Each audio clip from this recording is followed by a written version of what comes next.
Nunca pensé que viviría para contar esta historia. La historia de cómo mi propia hija y su esposo abandonaron a su pequeño hijo por ser inválido. Me dejaron sola con él, sin más que mis manos cansadas y mi corazón dispuesto a luchar.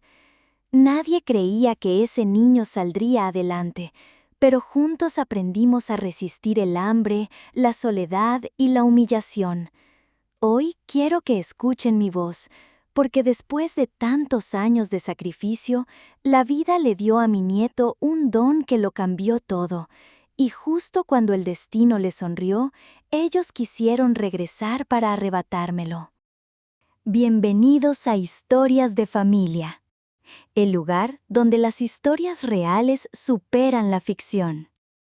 No olvides suscribirte para sorprenderte con más historias como esta. Ahora sí, comencemos. Me llamo Dolores, tengo 68 años y nunca imaginé que mi propia hija me dejaría con el mayor regalo y la mayor carga de mi vida, su hijo. La gente dice que las madres envejecemos cuando nuestros hijos se van de casa, pero yo envejecí el día que ella tocó a mi puerta, con lágrimas en los ojos, y me dejó a su pequeño en brazos. No había cumplido ni 2 años, apenas aprendía a decir las primeras palabras y a reconocer los colores. Yo creí que se trataba de una emergencia temporal, que me lo dejaría un par de días mientras resolvía algún problema, pero me equivoqué. Ese día fue el principio de todo. Me dejó al niño con un beso frío en la frente y una bolsa con pañales a medio usar.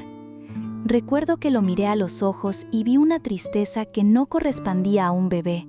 No entendía nada, solo me aferraba a mí con esos bracitos delgados como si supiera que, desde ese momento, yo sería su único refugio. Pronto descubrí la verdad que me partió el alma. Mi nieto había nacido con una condición que lo hacía inválido. Caminaba con dificultad, necesitaba terapias y atenciones que ningún médico estaba dispuesto a dar gratis. Mi hija y su marido no quisieron cargar con ese peso, como lo llamaron después, y simplemente me lo dejaron. Yo no supe si llorar de dolor o de rabia, pero no tuve tiempo para nada de eso, porque en mis brazos tenía un pequeño ser que me necesitaba, y no había lugar para la autocompasión. Los primeros años fueron los más duros. Trabajaba limpiando casas desde temprano y no podía dejarlo solo porque nadie quería cuidarlo. Decían que era un niño difícil, enfermo, problemático, así que me lo llevaba conmigo, cargando en una bolsa sus juguetes baratos, su mantita y algo de comida. Mientras yo tallaba pisos, sacudía muebles o lavaba ropa, él me esperaba en silencio, sentado en una esquina, jugando con las pocas plastilinas que le podía comprar en la tienda más económica. Esas plastilinas se convirtieron en su mundo. Al principio solo hacía bolitas, torres torcidas o animales que yo apenas podía reconocer, pero pronto sus manitas empezaron a darle forma a cosas sorprendentes. Un día lo encontré creando una especie de caballo. Estaba incompleto, pero en su rostro había una concentración que jamás había visto en un niño de su edad. Otro día fue un barco, con sus velas y todo. Me quedé sin palabras. Yo solo veía plastilina de colores gastados, pero él veía vida. Fueron 10 largos años en esas condiciones, 10 años en los que pasamos hambre, frío y en los que más de una vez pensé que no podría seguir adelante. 10 años en los que mi nieto, en lugar de juguetes caros, moldeó sueños con plastilina barata. 10 años en los que yo limpiaba casas ajenas mientras él, sentado en un rincón, aprendía a transformar el barro en arte. Nunca olvidaré una noche en que, agotada, me senté a llorar en silencio. Tenía miedo de no poder darle todo lo que necesitaba, miedo de que la enfermedad lo venciera, miedo de que un día mi hija regresara y me lo arrancara de los brazos. Pero ese niño, que apenas podía entender lo que pasaba, me secó las lágrimas con sus deditos torpes y me dijo: «No llores, abuela, yo voy a ser fuerte». Y fue en ese instante cuando lo supe. Ese niño no era una carga, era mi razón de vivir.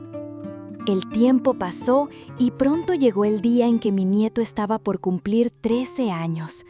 Para mí seguía siendo mi pequeño, pero ya no era ese niño indefenso que me habían dejado en brazos. Era un muchacho sensible, talentoso, que había convertido el dolor en creatividad. Y fue justamente entonces, después de una década de lucha, cuando alguien más, por primera vez, notó lo que yo ya sabía, que mi nieto tenía un don especial. Recuerdo que una señora para la que trabajaba, doña Estela, se le quedó mirando largo rato mientras yo trapeaba. Ella era una mujer elegante, dueña de una galería de arte en la ciudad. Se acercó a mi nieto y le preguntó qué hacía. El niño, con timidez, levantó la mirada y le mostró un perro de plastilina. Sus manitas temblaban, como temen los niños cuando no saben si lo que hacen está bien o mal. Pero ella sonrió. Lo miró como si hubiera encontrado un tesoro. Ese fue el primer rayo de luz que se coló en nuestra oscuridad. Yo apenas tenía dinero para el pan, pero ella se ofreció a regalarle materiales mejores, arcilla, pinceles, incluso un par de moldes. Yo lloré de la emoción, porque nadie antes se había fijado en mi nieto, nadie había visto su valor. Él, con sus ojos grandes, brillantes, tomó aquellas herramientas como si fueran oro, y en sus pequeñas manos cada trozo de barro se transformaba en algo mágico. Pero detrás de cada descubrimiento venía un sacrificio. Yo dejaba de comer muchas veces para comprarle leche o caminaba horas para ahorrar el pasaje del bus. Hubo noches en que mi estómago rugía de hambre, pero me bastaba verlo dormir abrazado a sus figuras de barro para recordar por qué lo hacía. Lo amaba más de lo que podía expresar con palabras. A medida que crecía, su talento se volvía imposible de ocultar. Aquellas esculturas pequeñas que hacía en casa terminaron expuestas en la galería de doña Estela y la gente empezó a mirarlo con admiración. Yo, que solo quería verlo feliz, no podía creer que las mismas manos que habían sido despreciadas por sus padres ahora creaban maravillas que dejaban sin aliento a desconocidos. Pero lo que pocos saben y lo que hoy quiero contar es todo lo que ocurrió antes de ese éxito. Las noches de frío, los días sin pan, las miradas de desprecio en la calle, los murmullos de quienes decían que criar a ese niño era una pérdida de tiempo. Yo lo escuché todo, y aún así, cada vez que me miraba con sus ojos llenos de esperanza, encontraba fuerzas para seguir. Éramos solo él y yo contra el mundo, y yo juré que nunca, jamás lo abandonaría. El día en que doña Estela, aquella mujer elegante de la galería, decidió llevarse una de las esculturas de mi nieto, algo cambió en nuestras vidas. Nunca olvidaré cómo lo miró, con esa mezcla de sorpresa y ternura, mientras sostenía entre sus manos un pequeño caballo de arcilla. Sus ojos se humedecieron y me dijo: «Doña Dolores, este niño tiene un don que no se puede esconder». Yo bajé la mirada, avergonzada. No estaba acostumbrada a que hablaran bien de nosotros. Durante años, lo único que había recibido eran críticas y lástima. Pero ella insistió, quería ayudarlo, darle materiales, mostrar su trabajo en su galería. Mi corazón se aceleró. ¿Era posible que alguien más viera lo mismo que yo había visto durante años?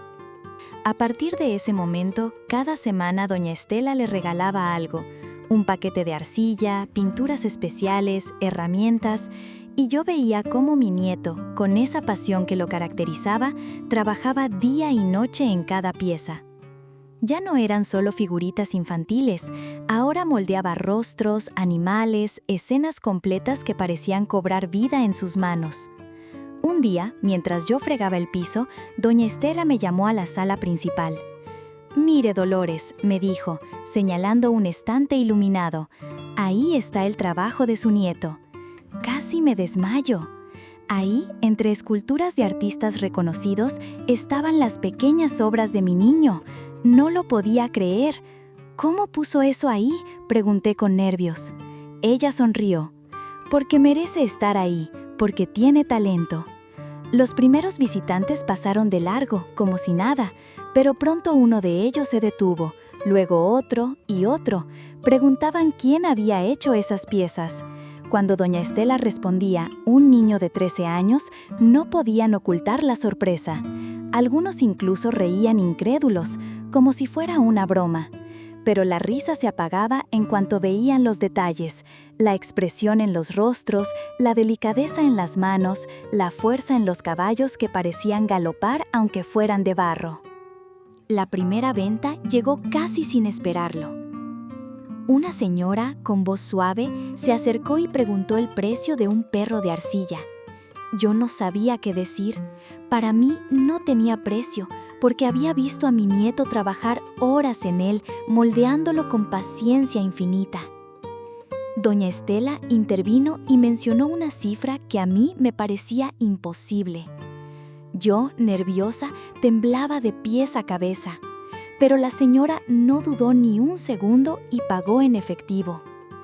Con ese dinero compramos por primera vez en mucho tiempo una cena digna. Carne, pan fresco, leche, hasta fruta. Esa noche lloré de felicidad.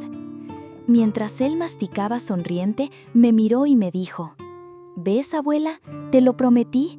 Algún día no nos faltará nada». A partir de ahí, todo se volvió más rápido de lo que jamás hubiera imaginado. La gente comenzó a hablar de aquel niño escultor. Algunos decían que era un prodigio, otros que era un milagro. Yo no entendía nada de esas palabras. Lo único que sabía era que mi nieto, el niño inválido que todos despreciaron, estaba brillando con una luz que nadie podía apagar. Pero no todo era fácil.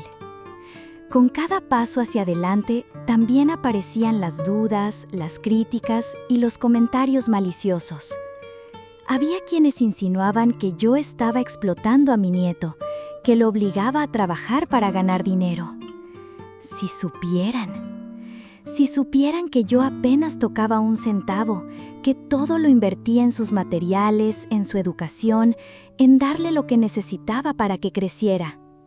Yo seguía limpiando casas, nunca dejé de hacerlo, aunque me lo propusieron, porque sabía que el mundo podía ser cruel y que en cualquier momento todo podía derrumbarse. Pero lo que jamás imaginé fue que el verdadero peligro vendría de mi propia sangre. Mientras mi nieto alcanzaba reconocimiento y su nombre empezaba a sonar en la ciudad, ellos regresaron. Sí, mi hija y su marido. Los mismos que lo habían dejado conmigo hace más de una década. Los mismos que lo llamaron carga, peso, problema. Ahora aparecían con sonrisas fingidas y palabras dulces. El día que tocaron a mi puerta, mi corazón se detuvo. Él estaba trabajando en una figura, concentrado como siempre, y apenas levantó la mirada. Pero yo lo vi temblar. No dijo nada, pero su silencio lo gritaba todo. Ellos, de pie en mi sala, hablaban de recuperar el tiempo perdido, de hacerse cargo de su hijo. Pero yo, que los conocía mejor que nadie, supe la verdad desde el primer instante. No venían por amor, venían por lo que él empezaba a representar. Venían por la fortuna que se asomaba en el horizonte. Y entonces lo supe. Lo que habíamos construido con lágrimas y sacrificio ahora estaba en peligro. Nunca olvidaré el día en que mi vida volvió a temblar bajo mis pies, como si la tierra quisiera abrirse para tragarme. Yo pensaba que, después de tantos años de lucha, de tantas lágrimas y sacrificios, finalmente podía haber un poco de luz en el camino. Mauricio, mi nieto, se estaba convirtiendo en un joven admirable. Con apenas 12 años y a las puertas de los 13, ya tenía un talento que sorprendía a todos los que lo conocían. La señora Estela, aquella mujer que al inicio solo me veía como una trabajadora más en su casa, ahora se había convertido en amiga, en aliada, en alguien que no solo reconoció el talento de mi nieto, sino que lo apoyó como si fuese suyo. Con su ayuda, Mauricio empezó a mostrar sus esculturas en pequeñas exposiciones. Al principio eran cosas sencillas, un par de piezas en una galería local, una invitación tímida en un colegio privado, algún encargo de una familia que quería una figura especial. Pero poco a poco las puertas comenzaron a abrirse. Y con cada puerta que se abría, yo veía cómo mi nieto se llenaba de esperanza, cómo brillaban sus ojos cuando recibía un aplauso, cómo se erguía con orgullo cuando alguien lo felicitaba. Yo no podía estar más agradecida con la vida, porque por fin nos estaba devolviendo un poquito de lo que nos había quitado. Pero, como si el destino se empeñara en poner pruebas, justo en medio de ese momento de luz aparecieron las sombras. Mis hijos, o mejor dicho, mi hija y su esposo, regresaron.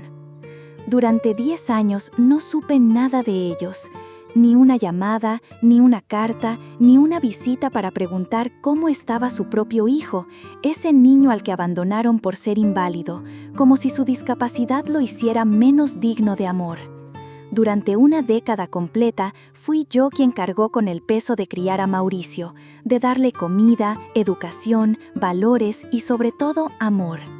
Ellos desaparecieron, como si la sangre no los uniera, como si ese pequeño no hubiese salido de las entrañas de mi hija.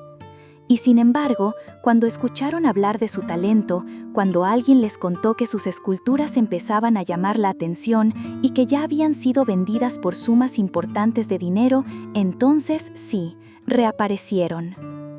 Me enteré primero por comentarios. Una vecina me dijo que los había visto preguntando por nosotros en el barrio. Otra me contó que rondaban la casa de la señora Estela, como si quisieran averiguar más. Y una tarde, cuando regresábamos del colegio, allí estaban, mi hija y su esposo, parados frente a la puerta de nuestra casa, esperándonos. El corazón se me paralizó. No sabía cómo reaccionar. Mauricio, en cuanto los vio, se quedó rígido, con la mirada fija en el suelo, como si no quisiera reconocerlos. Y no lo culpo, porque ¿qué niño podría sentir amor por quienes lo abandonaron? Yo, en cambio, sentí una mezcla de rabia y dolor. Era mi hija, mi propia sangre, pero a la vez era la persona que más daño había hecho en mi vida y en la de mi nieto. Ella me miró con una sonrisa nerviosa, como quien intenta arreglar algo que ya no tiene remedio, y dijo: «Madre, hemos venido a hablar, queremos recuperar el tiempo perdido». Sus palabras me hirieron como cuchillos. ¿Recuperar el tiempo perdido? Ese tiempo no se recupera jamás. No estuvieron cuando el niño lloraba de hambre y yo debía elegir entre darle de comer a él o comer yo. No estuvieron cuando lloraba porque se caía intentando caminar con su pierna enferma. No estuvieron cuando la fiebre casi se lo lleva una noche en que no tenía ni para una aspirina. No estuvieron nunca, y ahora pretendían aparecer como si nada. Estela, que se encontraba conmigo en ese momento, fue la que tomó la iniciativa. Con voz firme les dijo que se marcharan, que no tenían derecho de irrumpir así en nuestra vida. Pero ellos no se movieron. Mi yerno, con un aire arrogante que siempre lo caracterizó, añadió: «Ese niño es nuestro hijo y tenemos derecho a verlo». La voz de Mauricio se quebró en ese momento. Por primera vez, alzó la cabeza y con lágrimas contenidas les gritó: «Ustedes no son mis padres. Ustedes me dejaron con mi abuela porque no me querían. Mi familia es ella, no ustedes». Nunca en mi vida había escuchado a mi nieto hablar con tanta fuerza. Era como si todas las heridas acumuladas durante años salieran de golpe en esas palabras. Yo quise abrazarlo, protegerlo, pero él se soltó y en su silla fue a su cuarto, cerrando la puerta tras de sí. Esa noche no pude dormir. El miedo se apoderó de mí, no solo porque habían vuelto, sino porque sabía perfectamente lo que querían: el dinero. No buscaban recuperar el tiempo perdido, no querían ser padres de verdad, solo querían aprovecharse del talento y de la fortuna que comenzaba a rodear a Mauricio. Los días siguientes fueron una pesadilla. Ellos comenzaron a rondar más seguido, a seguirnos cuando íbamos a las exposiciones, a hacer preguntas a los organizadores. Incluso llegaron a decir en voz alta que yo no tenía derecho sobre el niño y que tarde o temprano se lo llevarían. Estela, viendo mi angustia, fue quien me habló de abogados. Me dijo que era necesario actuar de inmediato, antes de que ellos intentaran cualquier cosa legal. Ella conocía personas que podían ayudarme a pelear por la custodia definitiva de mi nieto, y aunque el solo hecho de imaginarme en un juicio contra mi propia hija me partía el alma, sabía que no tenía otra opción. Porque lo que estaba en juego no era solo la vida de Mauricio, era también su felicidad, su futuro, su derecho a ser amado y protegido. Cuando le conté a mi nieto lo que estaba sucediendo, él se quedó en silencio durante un largo rato.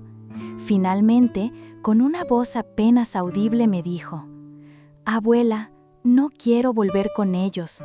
No me importa si tengo que dejar de hacer esculturas. No me importa si volvemos a ser pobres. Yo solo quiero quedarme contigo». Y ahí entendí que, más allá del talento, más allá del dinero o del reconocimiento, lo único que de verdad importaba era ese lazo indestructible que habíamos construido él y yo en medio de la adversidad. Pero el destino aún nos tenía preparada otra batalla, la más dura de todas, porque mi hija y mi yerno no estaban dispuestos a rendirse fácilmente. Y cuando recibí la citación al juzgado, supe que había llegado el momento de pelear por todo. Nunca pensé que llegaría a ese momento. 10 años habían pasado desde que mi hija y su esposo se deshicieron de mi nieto como si fuera un estorbo. Y allí estábamos, frente a un tribunal, obligados a demostrar lo que el amor y la dedicación deberían haber dejado en claro desde el principio. Al llegar a la corte, llevé a mi nieto tomado de la mano. Su paso era lento y dificultoso, porque desde que nació las piernas no le respondieron como deberían, pero jamás dejó que eso lo definiera. Ese día vestía con ropa que nos había prestado el esposo de doña Estela, la señora para la que trabajaba limpiando casas y quien había sido testigo de nuestras luchas y milagros. Aunque el traje le quedaba un poco grande, en él se veía distinto, como si la vida le diera el lugar que merecía. Yo también estaba nerviosa, pero cuando nuestras manos se apretaron con fuerza, supe que juntos resistiríamos lo que viniera. Él bajaba la mirada, sí, pero en su silencio había una fortaleza que conmovía. No era un niño común, había aprendido a moldear el dolor en arte, a transformar la ausencia de sus padres en esculturas que hablaban de sueños y resiliencia. Al entrar a la sala, los vi. Mi hija y su esposo estaban sentados del otro lado, bien vestidos, con una sonrisa fría que me atravesó como cuchillo. Sentí un nudo en la garganta. Durante años habían desaparecido de la vida del niño, sin una llamada, sin una ayuda, sin siquiera preguntar si había comido. Y ahora, al ver que su talento comenzaba a abrirle puertas, regresaban como si el tiempo no hubiera pasado, reclamando lo que nunca les perteneció. El juez nos pidió silencio. Yo respiré hondo, consciente de que esa era mi oportunidad de decir lo que había callado durante tanto tiempo. Me dieron la palabra y mi voz temblaba al principio, pero luego se hizo firme. Señoría, yo no pedí criar a mi nieto sola, pero la vida me puso esa misión. Mis hijos lo abandonaron porque nació con una condición que le impidió caminar con normalidad. Para ellos fue una carga, pero para mí siempre fue un regalo. Sí, trabajé limpiando casas, lavando ropa ajena, cocinando para otros y muchas veces me fui a dormir con hambre para que él pudiera comer. Nunca me arrepentí. Recordé en voz alta cómo le compraba plastilinas con las pocas monedas que me sobraban, cómo lo llevaba conmigo a cada trabajo porque no tenía con quién dejarlo y cómo esas pequeñas masas de colores se convirtieron en sus primeras esculturas. El juez escuchaba en silencio, mientras mi hija bajaba la mirada y su esposo fruncía el ceño, incómodo. Un día, continué, doña Estela, una de las señoras para las que trabajaba, vio una de sus figuritas. Ella creyó en él cuando nadie más lo hacía. le compró sus primeros materiales y lo animó a seguir. Fue así como descubrimos que su talento iba más allá de un pasatiempo. Él empezó a crear piezas que conmovían, que hablaban sin palabras, y yo estuve allí, en cada paso apoyándolo, aunque me costara la vida. Mi voz se quebró cuando añadí: lo que mis hijos no vieron nunca fue la grandeza que había en este niño. Hoy ellos regresan porque hay dinero de por medio, porque ahora hay galerías interesadas, porque su arte empieza a ser reconocido.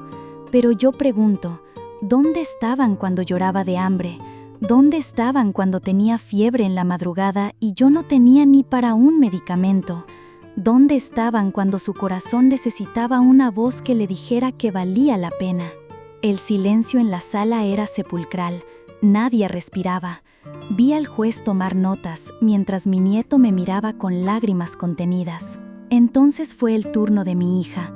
Su voz sonaba ensayada, como si hubiera repetido un discurso frente al espejo. Señoría, reconozco que cometimos errores, pero somos sus padres.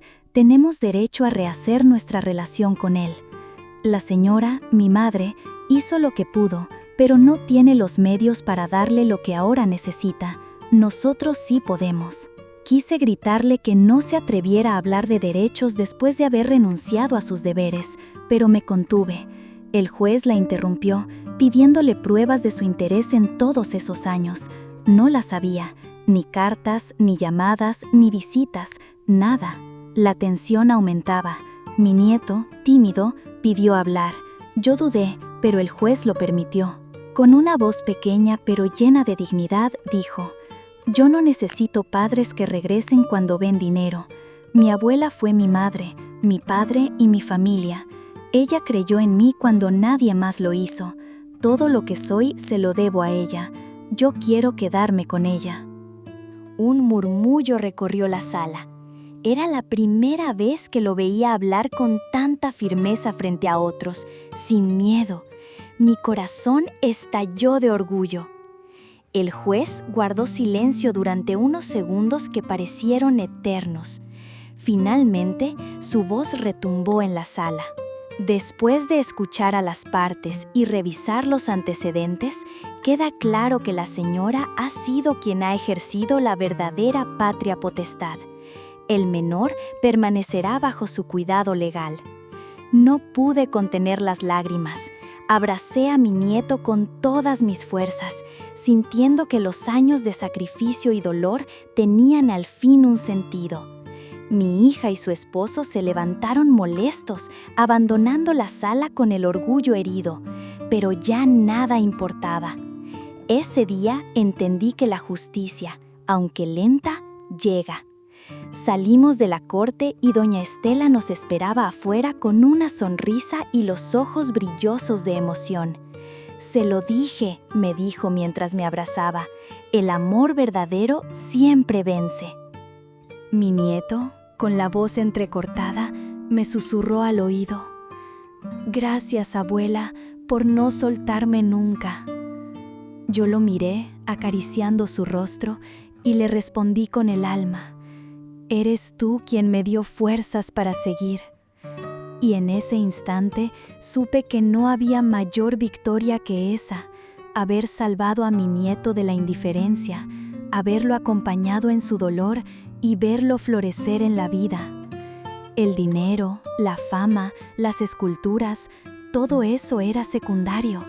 Lo verdaderamente valioso era que pese a todo lo que vivimos, él se sabía amado, protegido y digno de un futuro brillante. Hoy quiero hablarle a todas esas abuelas, madres, tías o mujeres que, como yo, alguna vez se sintieron solas en medio de la batalla. Criar a un niño con las manos vacías y el corazón lleno no es fácil, pero créanme, vale la pena. Yo sé lo que es acostarse con hambre para que tu nieto pueda comer. Sé lo que es sentir miedo al no tener nada y aún así levantarse al día siguiente para luchar un poco más. A veces la vida nos pone pruebas que parecen imposibles, pero dentro de cada mujer hay una fuerza que ni siquiera sabemos que tenemos hasta que el amor nos obliga a sacarla. Mi nieto me enseñó que no importa cuánto dolor traiga el abandono, cuando hay alguien que cree en ti, todo es posible. Si hoy usted está luchando sola, recuerde esto: su sacrificio no es en vano.